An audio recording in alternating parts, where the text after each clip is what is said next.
We are live at the Loft. I'm Terry Knight. I'm Kelly Guest. And this is Linda. And Linda, you're going to have to pronounce your last name again for me. I know, Saggau. Saggau. Oh, thank you. It's not evident from the spelling. No, it's not, but it sounds like thank you, only with a Saggau in front of it. Thank you. Yeah. Thank you. Thank you. Take a sneeze. I like that. Thank you. Okay. And Linda, we crossed paths in a sort of a strange way simply because of a friend of mine invited me to a screening party that you were having.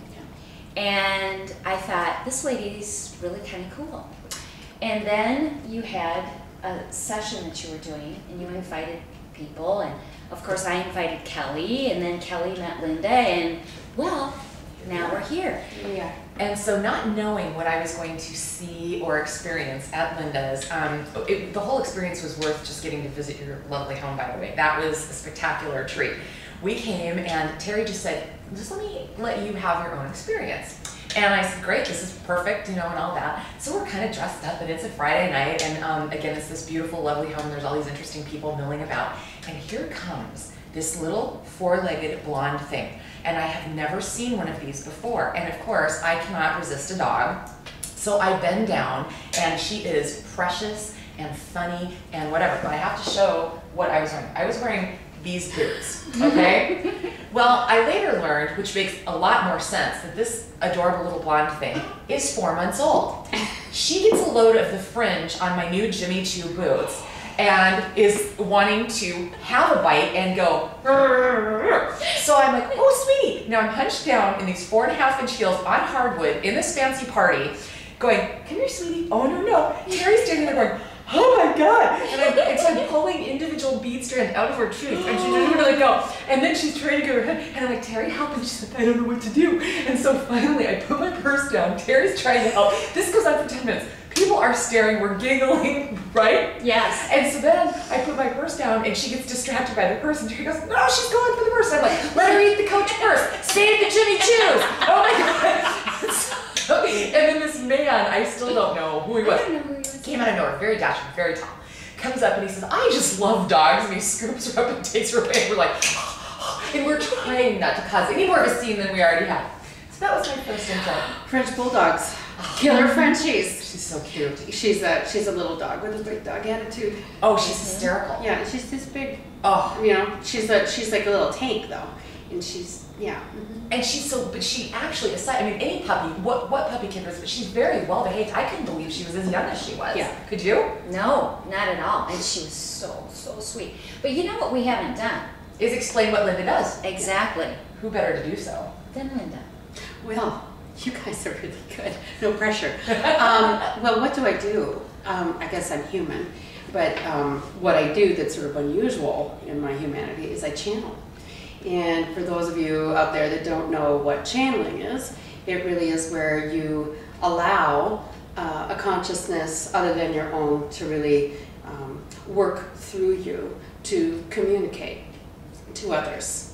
And a number of years ago, I've always been very intuitive, but a number of years ago, I realized, well, I can do this. And I'd always been actually doing it, but I've been kind of shutting it out. And I finally decided, you know, I was kind of miserable in my own life at the time, and I was shutting down a business and going through a whole bunch of changes, and I thought, well, I'm really going to step into allowing here, and I'm just going to see what happens. And I ended up channeling this wonderful, loving entity called Michael, and they're a big, giant collective. There's like over 1,000 of them, and they are here channeling through me to teach people how to be happy. And you know, it sounds simple. Mm-hmm. Teach you how to be happy. But when you really, oh wow, not so much. Mm-hmm. You know, in a surface way of happy too. But yours, it's a whole different kind of happy. It's authentic happiness. It's happiness that's built from the inside out, not from the outside in. So not from expensive shoes and purses, but No. from really being, what, present? The way Michael talks about happiness, and I'm happy to channel Michael for you today, the way it was explained to me, because I really didn't understand it myself. And then the way they explained it to me is that happiness is a state that's created from the inside out. And it's really equal parts serenity and excitement about living your own life. And you step into your own serenity, you step into your own excitement. And where that really comes from is acknowledging and reconnecting with your own soul.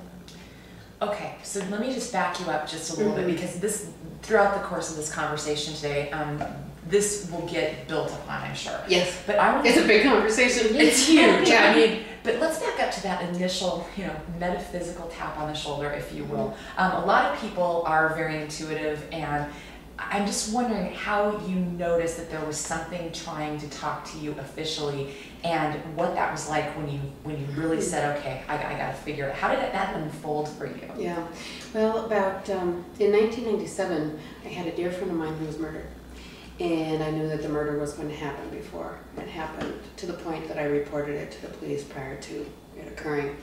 And after that, I found it so deeply disturbing, my intuition, that I went to a wonderful woman who's also a channel and an intuitive, named, let me just connect here, Kathy Hartwig, here in town. She's wonderful. And I said, I got to figure out if I'm insane, in need of psychoanalysis, what is it? And we did a test together where she handed me a Polaroid, and she said, tell me, should you look at this or not? And I said, oh, I don't need to look at it. And she said, tell me what's on the other side. And I said, oh, it's a man in a blue PK shirt with this and this and this and this, and he's on vacation and da-da-da-da-da-da-da. There's someone standing beside him. And she flipped it over and she said, you got everything right, except there's no one standing beside him. There's a shadow being cast behind him that looks like a person. And she started to cry, actually. She said, how have you lived your life with this intuition unacknowledged? And she said, but here's my big message to you. This was 10 years ago, or actually this was 97. She said, you're not only a really gifted intuitive, she said, you are a profound channel. But she said, you're not ready to use this yet. So I put it to bed until I kind of hit my own pain. It took me reaching into intense personal discomfort. Quite frankly, for me, it was the first time I had ever experienced kind of big time depression. And life just wasn't working. And I had been a really great manifester. I could manifest businesses, I could manifest homes, I could manifest cars, I could manifest children. And all of a sudden, it wasn't bringing me any joy. Nothing was happening. Nothing was happening in my business. Things were happening in my personal life that were really creating a lot of pain. And I thought, holy buckets, the wheels are falling off the car. And then I went back to what Kathy had told me, and I said, you know what? I'm such a control freak, and I need to allow something to enter my life. And plus, I'd had a major sleep disorder since I was 5 years old. Ooh. I woke up every single night. And ultimately, what we figured out, it was just this collective trying to communicate with me. And so finally, I let them in, and now I sleep like a lamb. Isn't that weird? That is weird. That is really weird. Incredible. And we are going to continue this conversation in just a moment. We'll be right back.